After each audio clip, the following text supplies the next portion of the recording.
The mass-luminosity relation. This interesting picture of stellar evolution as a slide down the main sequence did not, however, survive long. It was dead within a decade. By the slide theory, the sun ought to be in a late stage of its evolution, long past its greatest, hottest days. It had, according to the slide theory, already cooled from the blue-white star to a yellow dwarf, with red dwarfhood and final extinction perhaps not too far ahead, on a cosmic timescale. Yet, as it came to be understood that hydrogen was the most likely stellar fuel and that hydrogen was present in the sun in overwhelming quantities, it became clear that the sun must have a long lifetime ahead of it and must have a relatively young star in terms of that lifetime. Any evolutionary scheme that makes the sun into an old star cannot be right.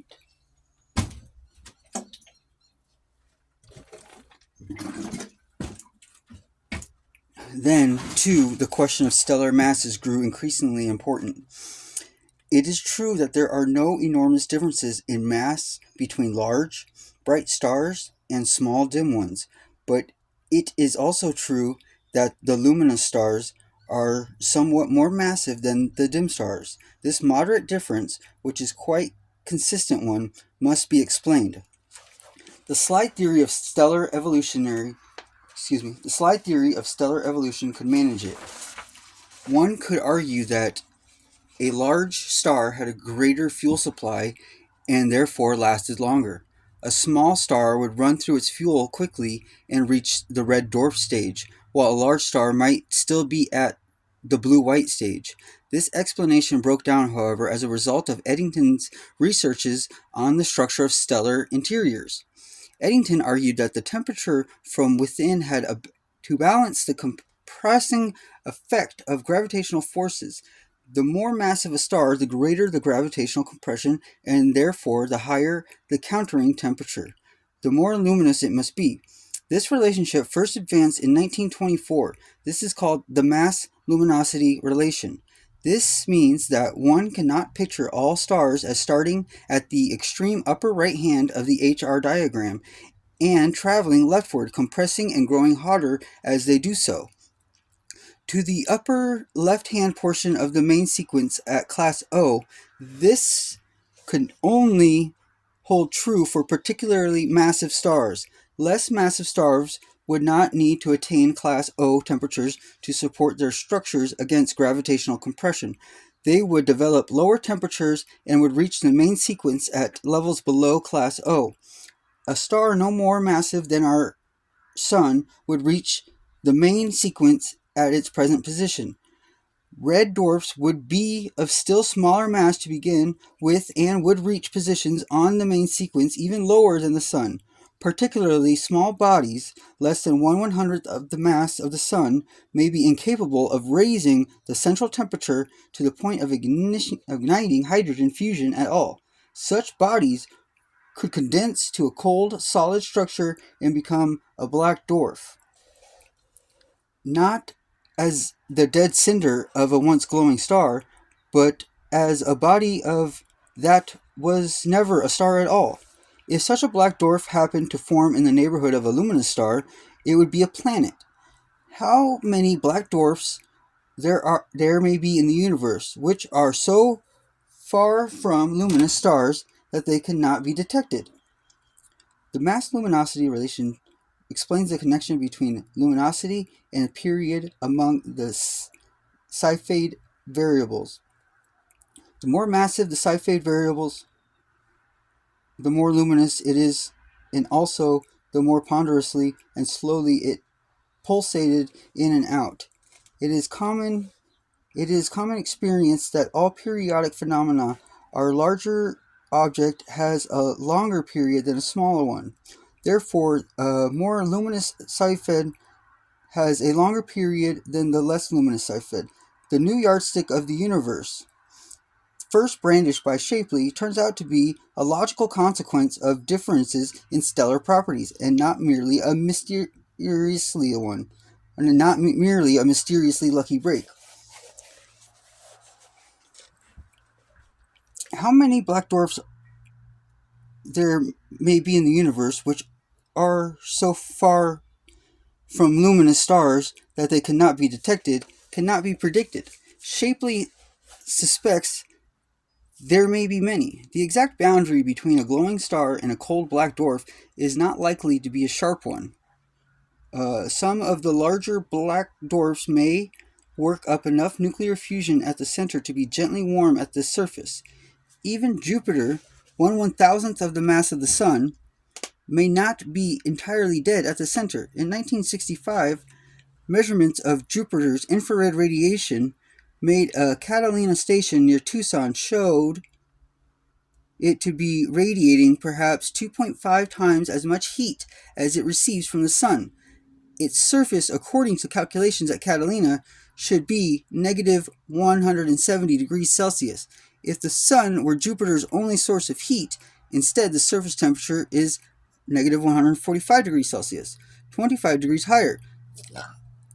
The extra heat may be derived from the heat of compression at Jupiter's center, and Jupiter may thus, after a fashion, be considered a particularly tiny and particularly cold star.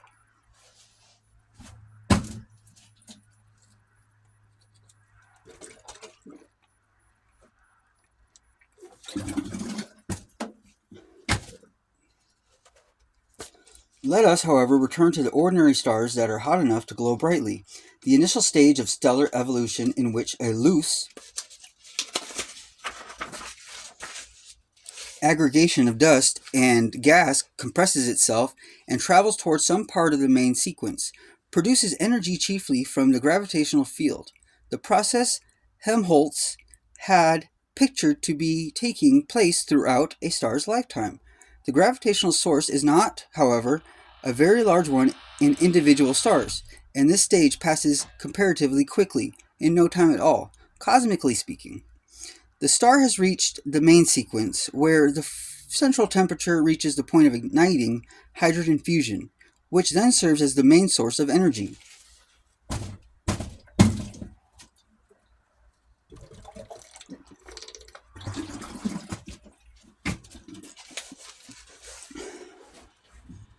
This supply of energy is a vast and steady one in most stars.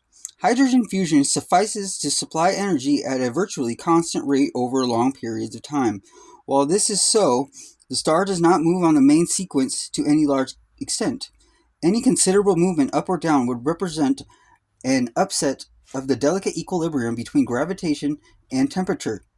If our sun, for instance, were to heat up for some reason to the point where its surface temperature was 30,000 degrees Celsius, so that it had suddenly moved to the upper left of the main sequence, the outward pressure would become so enormously much higher than the inward gravitational compression that it would explode.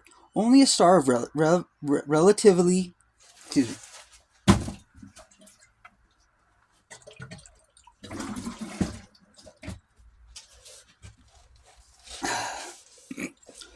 Only a star of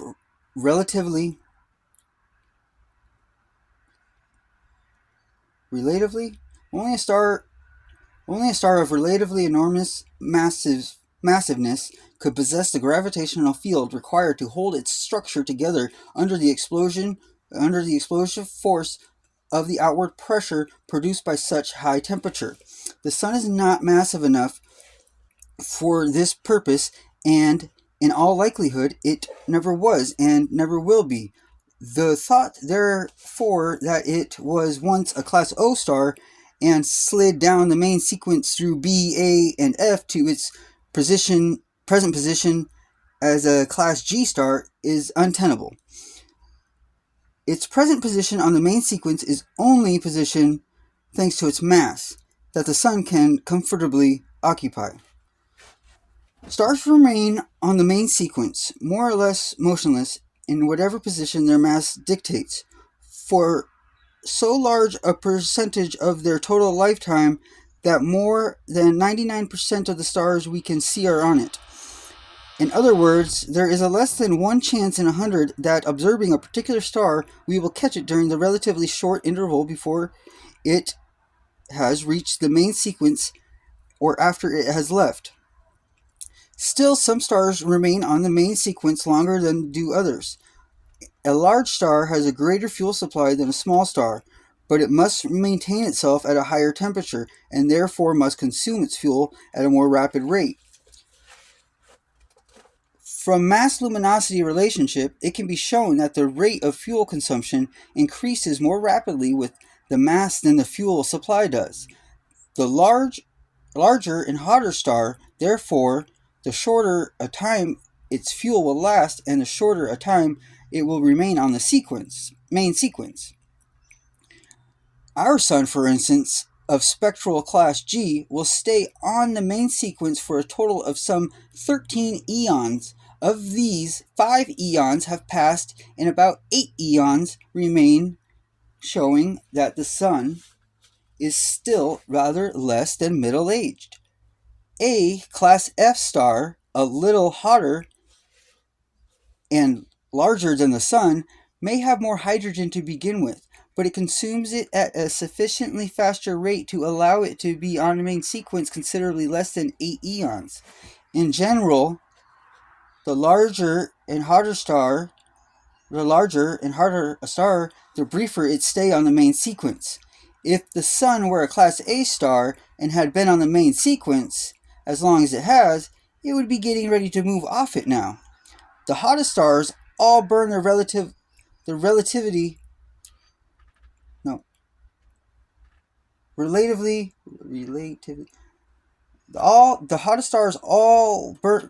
the hottest stars of all burn their relatively tremendous supply of fuel at so rapid rate that their stay on the main sequence is measured not in eons, but in mere tens and hundreds of millions of years. The most luminous star, S Doradus, see page 79, can stay on the main sequence only 2 or 3 million years.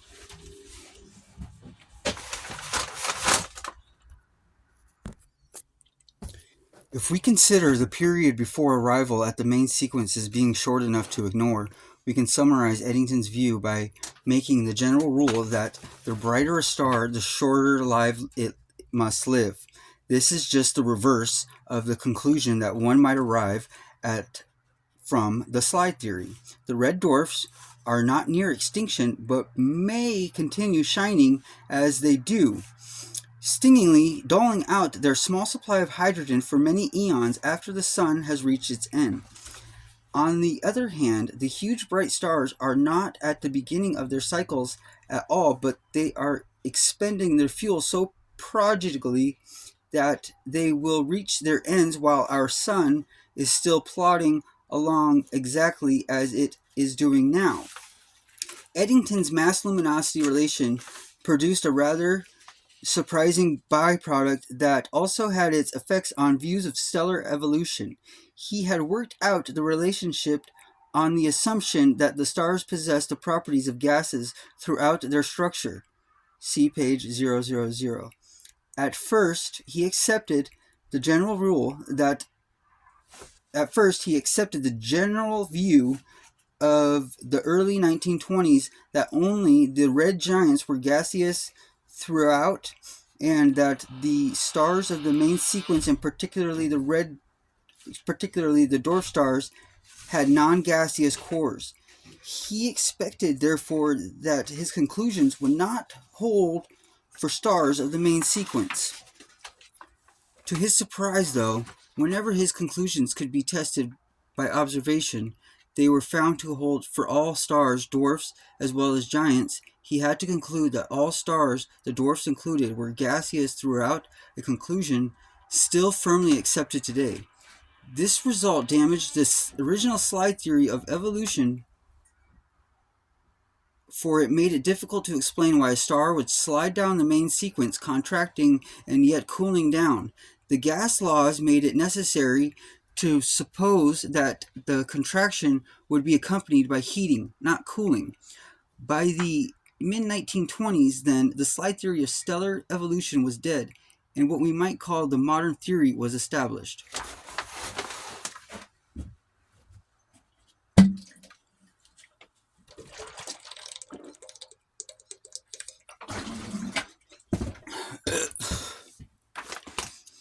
So short are the lifetimes of the brightest stars that they could not have existed in their present form when the dinosaurs ranged the Earth.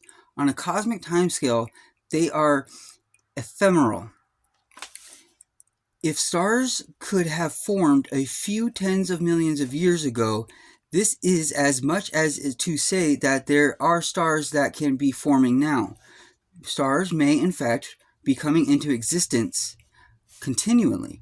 Perhaps not at the rate the stars were formed in the dim past when the galaxy generally may have been in the process of formation, but still at some significant rate.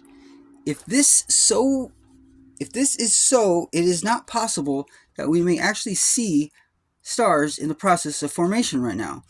It is hard to tell whether this is so because the process is so slow in terms of human lifetimes, even if rapid in terms of stellar lifetimes, that over the short period of the detailed observations resulted are not clear-cut. Furthermore, stars in the formation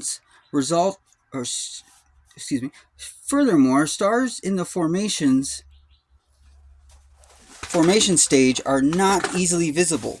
They are objects in certain nebula that might be taken to represent stars in the process of formation. In the Rosetta Nebula, there are many dark globules that might conceivably be matter condensing on the way toward the main sequence. The other suspected sites of present-day star formation include the Orion Nebula and the nebula NGC 6611 in the constellation Serpens. But out of what can the new stars be formed? Astronomers generally agree that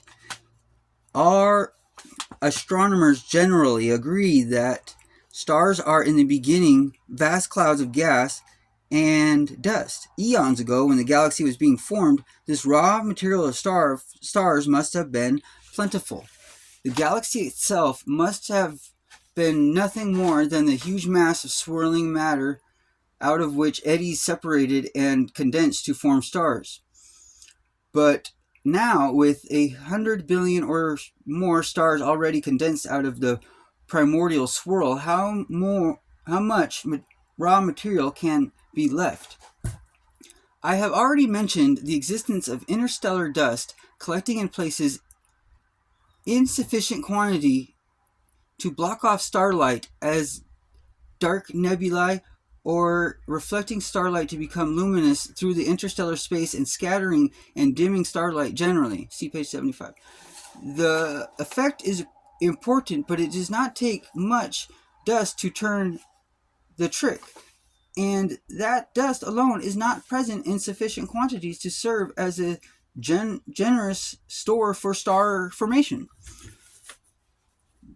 More important is the existence of stellar gas. Individual atoms or molecules of gases do not absorb or scatter light efficiently, and therefore do not make themselves evident as clearly as dust would.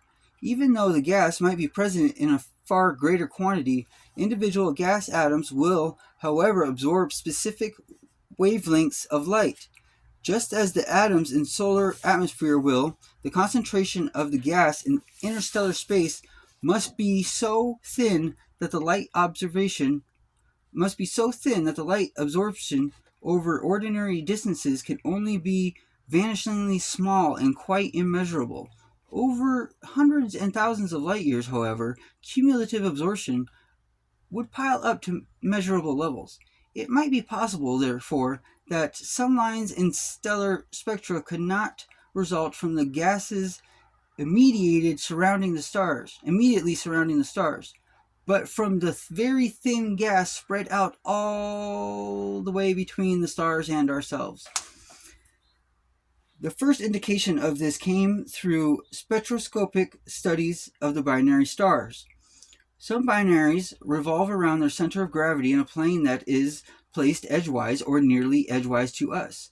When both stars are luminous, the eclipse of one by another is not very effective in changing the quantity of light reaching us, and it is difficult to detect such binaries if the separate bodies are too close to be seen individually by telescope. However, as the bodies revolve in a plane edgewise to us, one of the pair will be receding from us, while the other is advancing towards us. After a while, one will move behind the other, and both will be moving transverse to the line of sight, one to the right and one to the left. Later still, the one that had the earlier been receding will now be advancing towards us, while the other, which had been advancing, is now receding. They cross transversely again, and then the process begins again. When the components of the binary are moving in such a way that it is approaching and the other receding, the spectral lines belonging to the first will shift towards the violet, and the belonging to the other will shift towards the red. When the components are both traveling transversely, there will be no shift in either direction for either star. If the spectra of the two stars are of the same class, then during the transverse motion stage, the spectral lines of the two will coincide during the approach and recede stage.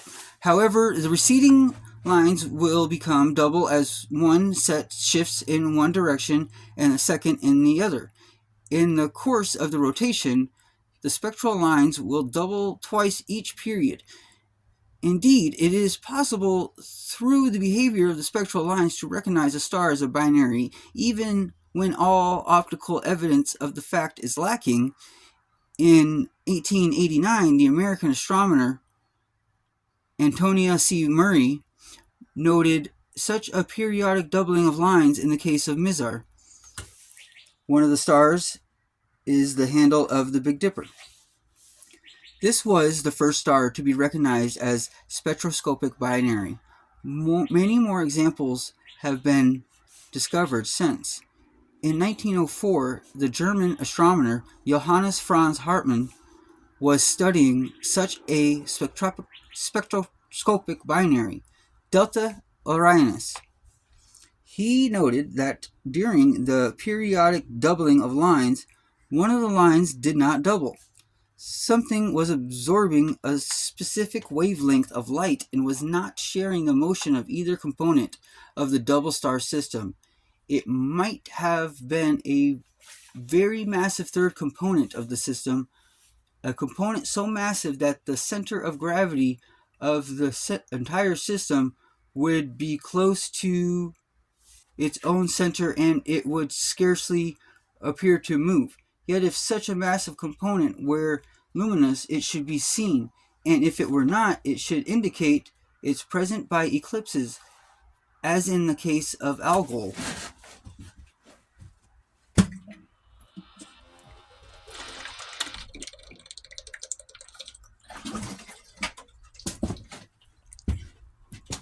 It seemed to Hartmann much more likely that the motion-less absorption line was produced by the cumulative effect of excessively thin gas in the space between Delta Orionis and ourselves.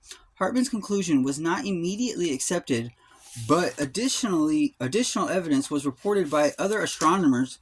In the particularly Russian-American astronomer Otto Struve, interstellar gas is now accepted as a feature of the galaxy, and its total mass is perhaps 50 to 100 times that of the dust in the galaxy.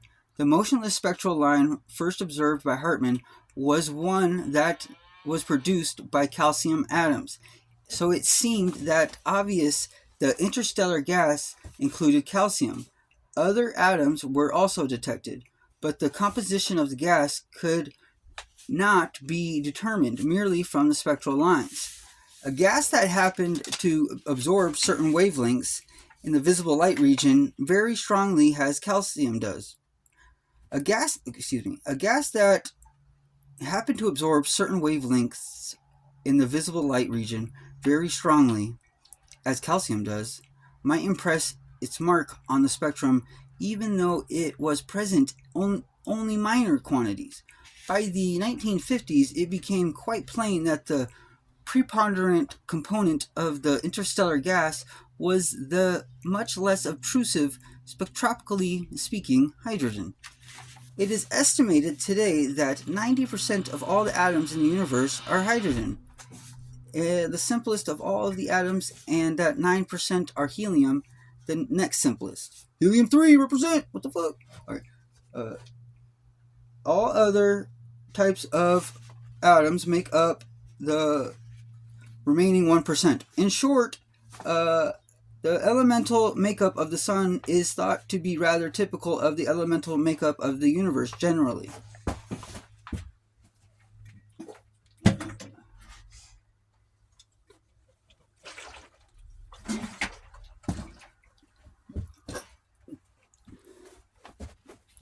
It seemed to Hartmann much more likely that the motionless absorption line was produced by the cumulative effect of excessively thin gas in the space between Delta Orionis and ourselves. Hartmann's conclusion was not immediately accepted, but additional evidence was reported by other astronomers, and the particular Russian-American astronomer Otto Struve.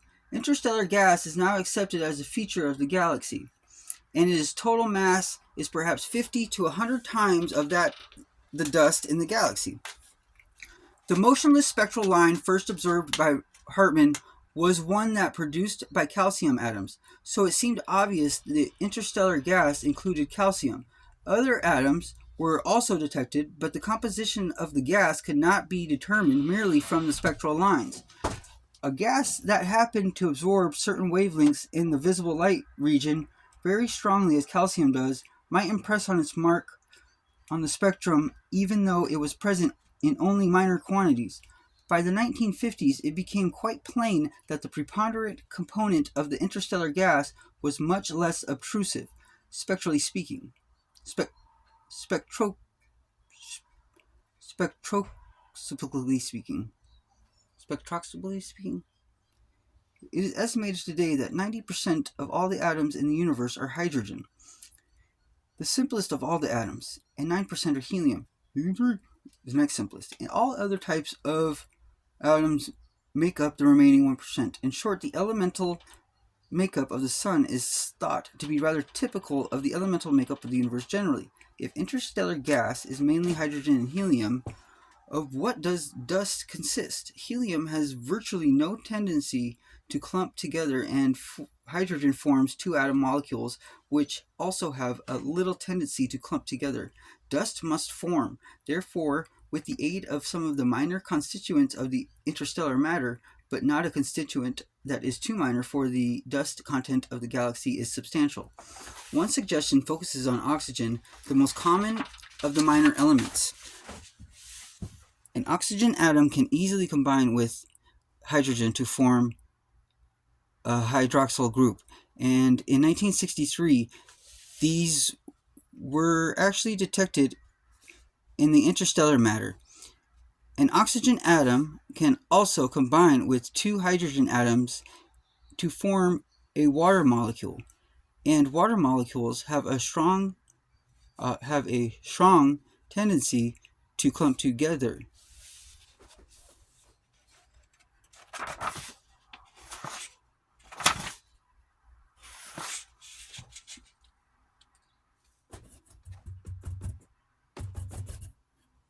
Interstellar dust might therefore be made up of ice crystals in large part. The interstellar gas and dust, though thinly spread out, occupy an immense volume and amount in total to a large mass. Some estimates have made the interstellar matter of the galaxy equal in mass to all the stars, but this is almost certainly an overestimate. The most recent determinations would make the mass of the interstellar gas only 2% of the stars, although the spiral arms would be considerably more gassy than the galactic nucleus. In the spiral arms, the mass of the interstellar material might be as high as 10 to 15% that of the stars. Even at the lowest estimate, there would be enough interstellar matter in a galaxy like ours to make up 2 or 3 billion stars if they were collected. It is no surprise that some stars may be forming even today out of this largely hydrogenous interstellar matter, or that some stars formed 1 to 10 million years ago. and shine today with a supernal brightness. Some of our galaxies may serve as even higher, richer sources of new star material than ours does. The Large Magellanic Cloud, for instance, has perhaps 3 times the concentration of interstellar gas that the galaxy does. An explanation can now be offered for the unexpected hydrogen deficit in the sun, and for its apparently too large supply of helium, as well as for the fact that the planet, such as the Earth, is made up of almost entirely of elements more complicated than helium. Apparently, the gaseous material out of which the solar system formed already contained a considerable supply of helium-3, and a small quantity of more complex atoms as well. The question is, where did the helium and helium-3 and the more complex atoms in the interstellar gas come from?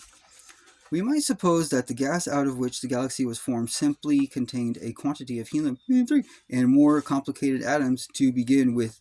It is much more tempting, however, to suppose that only hydrogen, and the simplest of all the atoms, was present to begin with, and that all other atoms formed from hydrogen. Yet the only processes in which hydrogen will fuse to form other atoms, as far as we know, will require conditions present in the cores of stars. In that case, how did helium, the other atoms, get back into the gas? Let us keep that question in mind as we continue to consider the possible course of stellar evolution. What happens beyond the main sequence? What happens to a star after it consumes so much fuel that it can no longer maintain the balance between gravitation and temperature, and can therefore no longer remain on the main sequence? The answer to this arises partly out of the theory and partly out of observation. Nuclear physicists can work out elaborate theories of what might happen in the interior of stars under certain conditions of temperature, pressure, and chemical composition. And this can be detected against what we observe in the heavens. Astronomers, for instance, observe those star clusters as Pleiades, which are close enough to us that the individual members can be studied spectroscopically. The stars in such a cluster are all about the same distance from us, so that their order of apparent brightness is identical with their order of luminosity. This gives us vertical axis of the HR diagram, and if the individual spectra are studied, we have the horizontal axis also. We can, in short, make a small special HR diagram of the cluster stars only. Furthermore, we can assume that all the stars in such a cluster are the same chronological age. It seems reasonable to suppose that a large volume of gas spreading out over the entire volume of the cluster at one time in the distant past condensed into the various stars making up the over so short a time period, cosmically speaking, that all stars of the cluster can be considered as having been born at once. If this is not so, and if the stars of the cluster came into being independently, then it is hard to explain their close association today. If the chronological age were only criterion of stellar evolution, when all stars in a cluster being of the same age ought to be at the same stage of evolution, all would be at the same point on the main sequence, or some point before reaching it, or at some point after leaving it. Chronological age is not, however, the only criterion. Mass is another.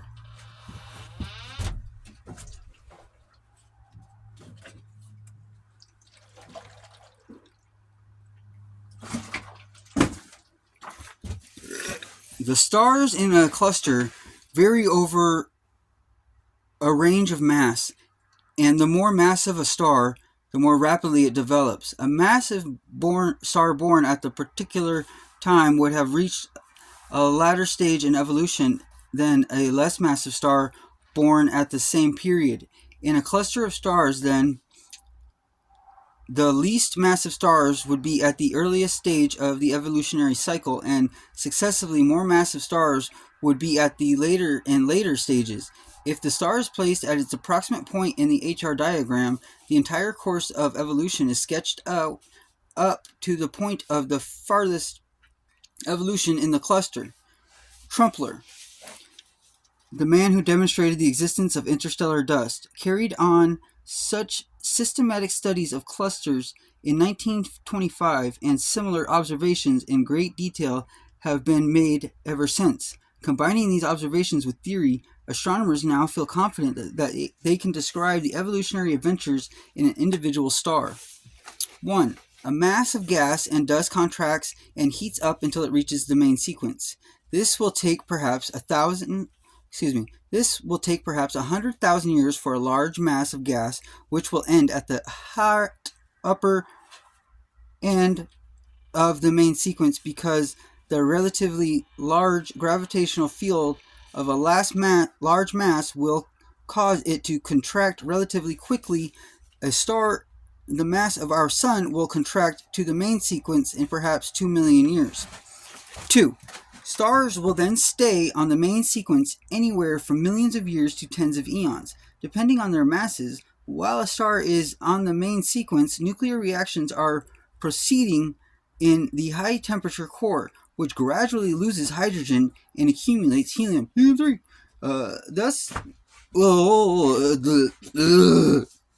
Thus, calculations reported in 1966 indicate that the sun's core contains 6 helium atoms for every hydrogen atom, while its outskirts see the ratio just about reversed: 7 hydrogen atoms for every helium atom. 3. When the core reaches some critical content of little hydrogen and much helium, the star begins to expand and consistently cool. Then it leaves the main sequence, and on the HR diagram, it can be pictured as moving upward to the right. In some cases, it is thought the star reaches the Cepheid stage, pulsating regularly for some millions of years. In other cases, the expansion continues more and less smoothly until the star is enormous and its matter, in the outer layers at least, are rarefied. It has become a red giant, thus, which represent a late stage in stellar evolution rather than an early one, was suggested in the slide theory of stellar evolution.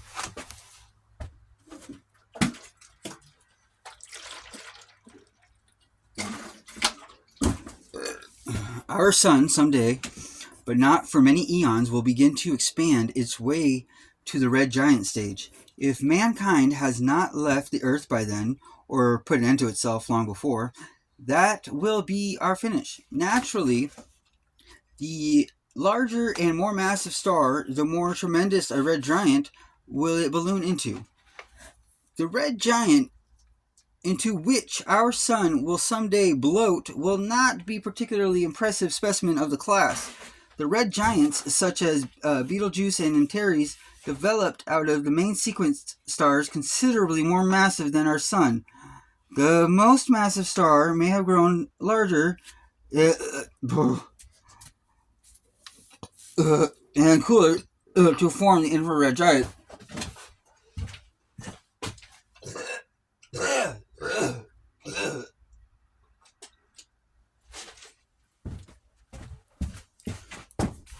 By the time the red giant stage has finally reached, the hydrogen in the core is entirely consumed.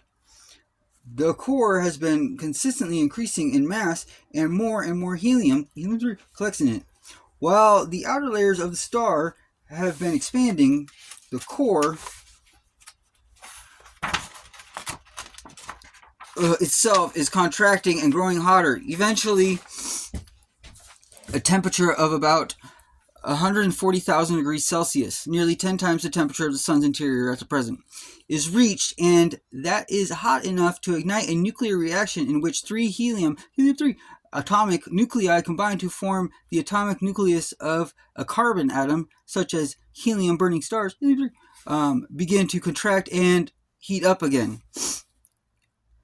The development of helium fusion does not mean that the star has gained new lease on life, comparable to the early stage of the hydrogen fusion. Helium fusion does not supply helium-3 fusion does not supply as much energy as hydrogen fusion does.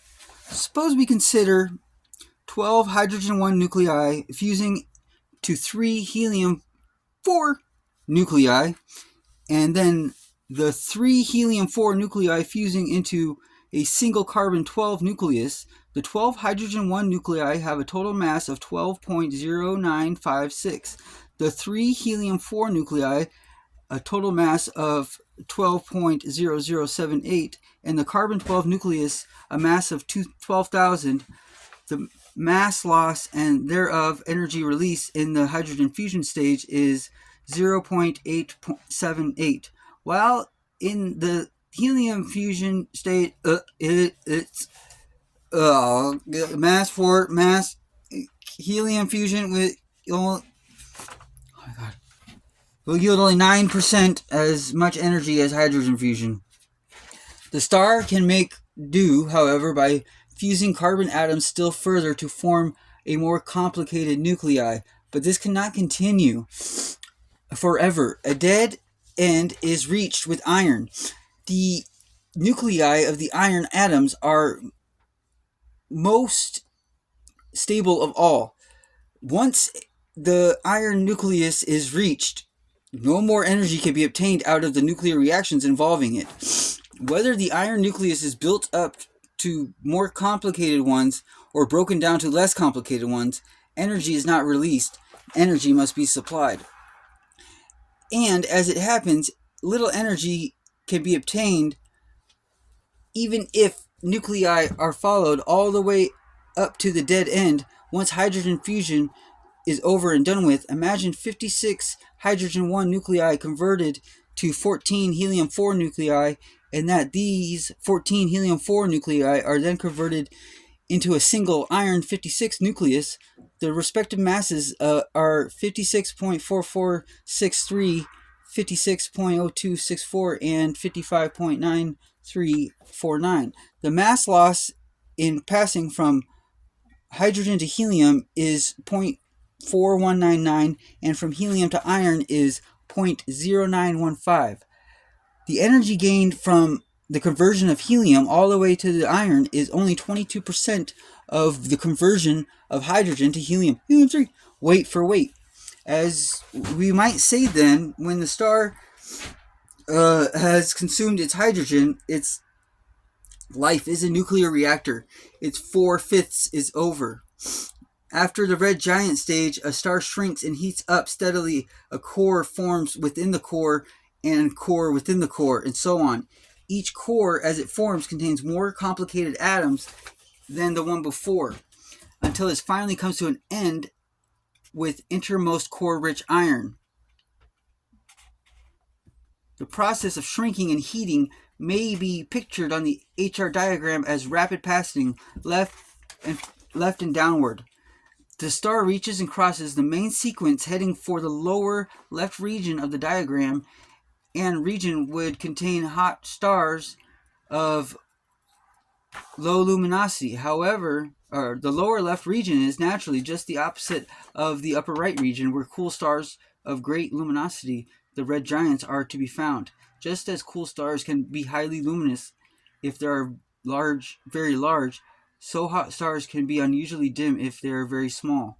In order to understand what happens to stars in their nuclear reactions approach an end, we must consider the nature very hot, very small stars, a group I have not discussed yet.